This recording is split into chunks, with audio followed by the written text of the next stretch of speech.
전층이 모두 다 스타트 금액이 100억을 넘겼던 최초의 프로젝트입니다. 그때 당시 분양할 때 뭐야, 한 세대도 아니고 전 세대가 100억이 넘는다고? 라는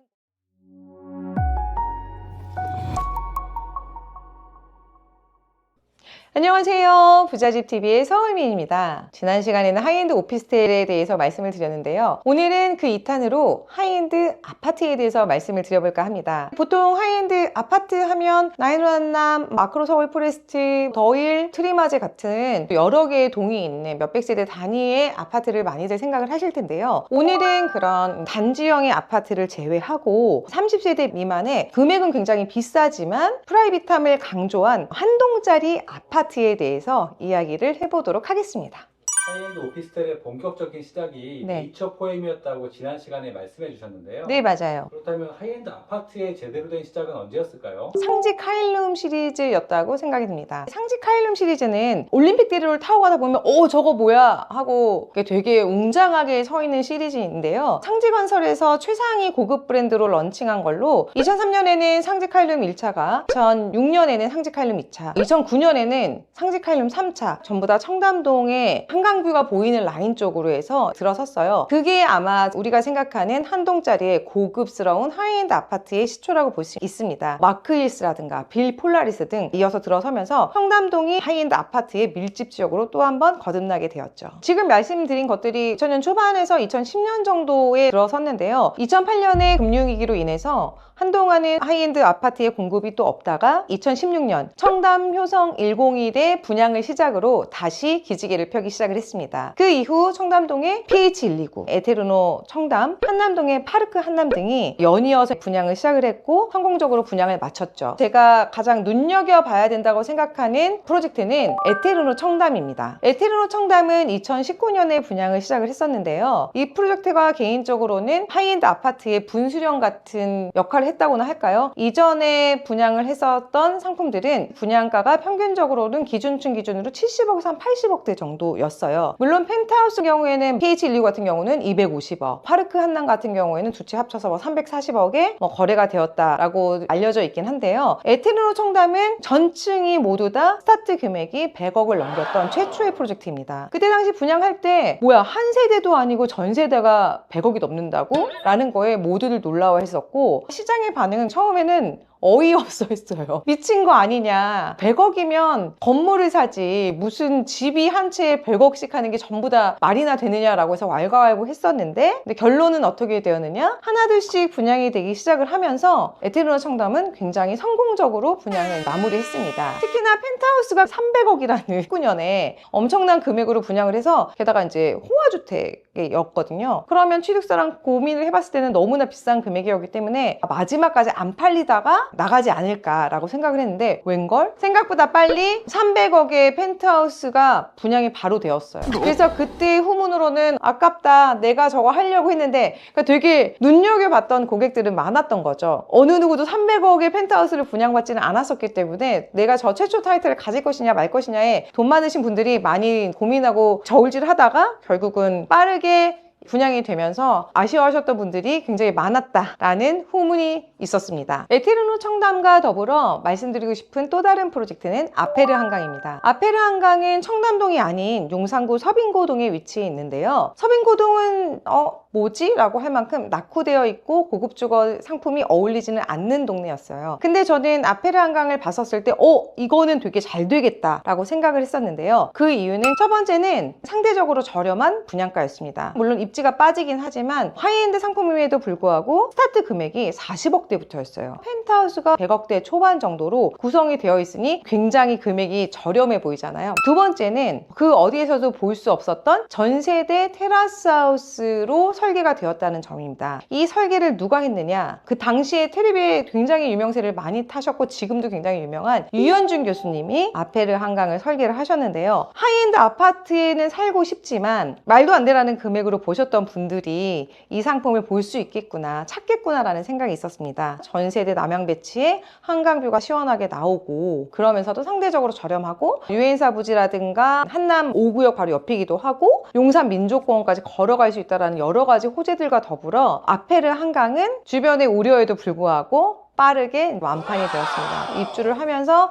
분양을 받으셨던 분들이 드러났는데 대부분 연예인들이 많으셨잖아요. 혹시 신 PD 아는 사람 있나요? 아페르 한강에 입주하신 분들? 저는 대표적으로 장윤정 씨 기억이 나네요. 장윤정 씨 탑이죠. 장윤정 씨는 하이엔드 아파트로 투자를 가장 잘한 분이라고 생각합니다. 장윤정 씨가 펜트하우스를 120억에 매입해서 이사를 갔다라는 기사가 떠서 한동안 또 유명했고요. 그 외에도 제이홉, 공유씨, 수혜씨 거의 연예인 아파트라는 이름이 붙을 만큼 연예인들이 많이 이제 들어가시긴 했어요.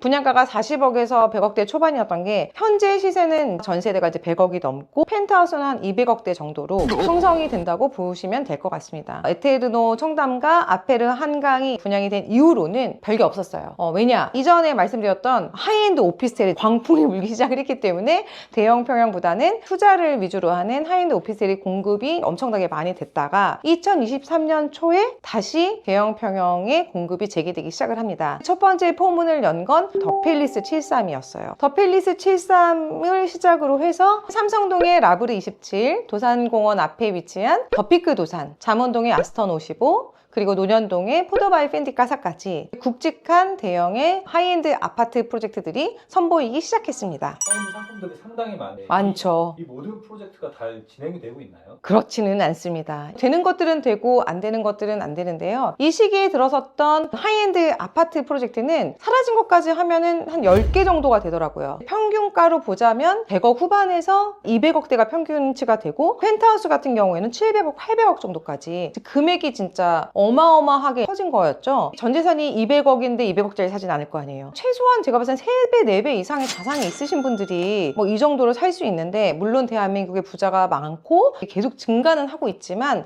과연 이거를 다 소화할까라는 거에 대한 의문이 있던 차에 다 잘 되지는 않고 있는 건 거죠. 하이엔드 오피스텔과 똑같이 다시 침체기 들어서고 보급률이 올라가면서 금융사들 쪽에서도 예전에는 청약이 몇 개만 들어왔어요 하면은 오케이 다 브릿지 연장해주고 PF 다 내주는 시장이었다가 그렇지 않으면서 이제 어렵게 된 거죠. 지금 상황을 보자면 더 피크 도산 같은 경우는 사실 계약률이 되게 좋았어요. 50% 정도 되고 그것도 전부 계약금을 다 넣은 그런 상황이었는데 PF를 받으려고 하니 더 많이 금융사 쪽에서 요구를 하다 보니까 현재는 PF가 승인되지 않은 상황이 되었습니다. 더 팰리스 73 같은 경우는 되게 아쉽기는 해요. 서초구에 100억에서 한 400억대 후반 이제 이렇게 시작을 했는데 굉장히 유명한 리차드 마이어를 데리고 오고 부지로는 2,800평 정도 되기 때문에 희소 가치로서도 괜찮다고 생각했지만 분양률이 저조하고 하다 보니까 결국은 본 PF가 실패를 하면서 이 프로젝트는 무산이 되었습니다. 그래서 더 팰리스 73 같은 경우에는 아예 청산을 하는 절차로 가게 된 거죠. 포더바이 펜디카사 같은 경우는 이제 논현동에서 시작을 하긴 했는데 개인적으로는 되게 잘 됐으면 좋겠다라고 생각한 프로젝트였어요. 세계적인 이제 펜디하우스가 한국에도 들어오는구나 라고 생각을 했는데 여러 가지 준비를 많이 했음에도 불구하고 분양률이 저조하다 보니까 결국은 여기도 브릿지론이나 이런 것들이 연장이 안 돼서 재구조화를 이제 지금 하고 있는 상황이라고 합니다. 되게 많았던 상품들 중에서 여러 가지 이유로 잘 안 되고 있는 현장들이 더 많은 것 같아요. 말씀을 안 드렸지만 살짝 있다가 사라진 프로젝트들도 있거든요. 청담동의 토부 청담이라는 프로젝트는 땅 소유주분이 직접 하기 때문에 전혀 PF 문제 없다라고 했지만 아예 프로젝트가 접혔고 서초구에서는 마제실이라고 가장 기억이 남는데 300억에서 한 500억 정도였던 걸로 기억을 해요. 서초구에 위치도 사실 뭐 그렇게 좋았다고 생각이 들진 않는데 잠깐 막 분양을 하다가 조용히 사라진 그런 프로젝트도 있었습니다. 결론적으로 보면 말씀드렸던 프로젝트 중에서 제대로 가고 있는 프로젝트는 딱 2개밖에 없어요. 라브르 27하고 에테르노 압구정 딱 2개 이외에는 다 힘든 상황이라고 보시면 됩니다. 성공한 프로젝트가 있고 네. 실패한 프로젝트가 있는데 네. 두 가지의 차이점이 뭐가 있을까요? 결국은 자본력, 위치도 중요하겠으나 얼마만큼 탄탄한 자본력을 가지고 있느냐가 제일 큰 것 같아요. 자금력이 그렇게 풍부하지 않은 시행사들이 했던 프로젝트 같은 경우들이 PF가 안 나면서 갔던 것 같고요. 성공한 두 프로젝트는 라브르 27 같은 경우는 현대가가 관련되어 있는 시행사에서 시행을 시작했기 때문에 잘 왔다고 생각이 들어요. 위치 또한 삼성동 쪽에 호재가 많잖아요. GBC 프로젝트들도 있고 에테르노 압구정 같은 경우에는 이미 에테르노 청담이라는 프로젝트의 성공을 보여줬잖아요. 히스토리가 있기 때문에 에테르노 압구정도 금액대가 200억대에서 700억 정도까지 됨에도 불구하고 분양도 이제 상당히 잘 되고 있고 그러다 보니까 이 두 가지 프로젝트들은 이미 검증이 됐다. 이게 이제 성패가 갈리지 않았을까 싶습니다. 참고로 라브르 27 같은 경우는 전세대가 27세대인데 25세대가 이미 다 분양이 끝났고 단 2세대만 남아있다고 해요. 또 두 프로젝트의 공통점으로는 건설사가 어디냐? 전부 다 현대건설이거든요. 시행사의 탄탄함, 자금력도 얘기를 했지만 현대건설이 단순 도급 관계로 간 게 아니에요. PF를 받기 위해서는 시공사에서 지급 보증이 돼야 되는 형태. 사실 그러기가 쉽지는 않거든요. 근데 라브르 27이랑 에테르노 압구정 같은 경우에는 현대건설이 단순 도급의 형태로 참여한 게 아니라 재무적인 부분에 일부분에 있어서는 관련해서 들어가 있는 걸로 알고 있습니다. 이 두 프로젝트는 금융 쪽에서 봤을 때는 오케이, PF 오케이, 분양도 괜찮고 이런 것들이 달랐지 않았나라고 생각이 드는 건 거죠. 다른 시행사들 같은 경우에는 고급 주거 상품이 처음인 거고 서초동 아니면 논현동 부지의 위치들도 압구정 청담보다는 리스크가 있다라고 이제 판단하는 것들도 있다고 생각이 듭니다.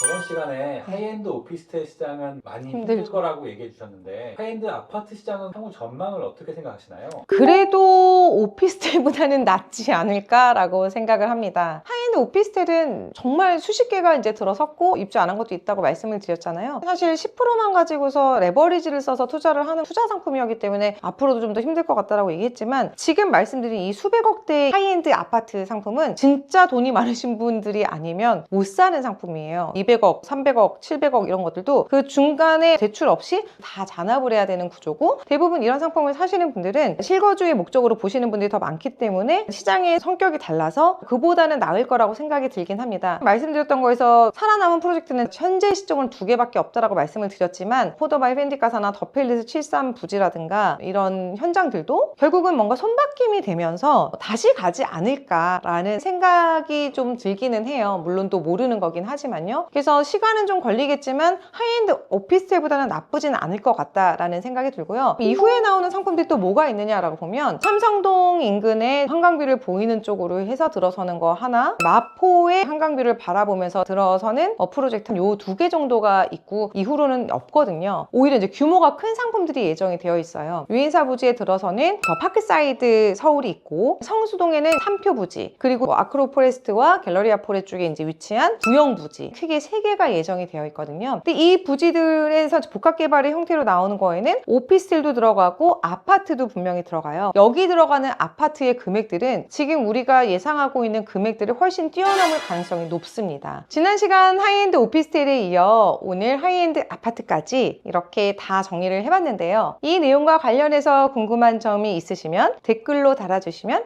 답을 해드리도록 하겠습니다. 오늘까지 이야기가 재미있으셨다면 구독과 좋아요, 알림 설정 부탁드립니다. 감사합니다.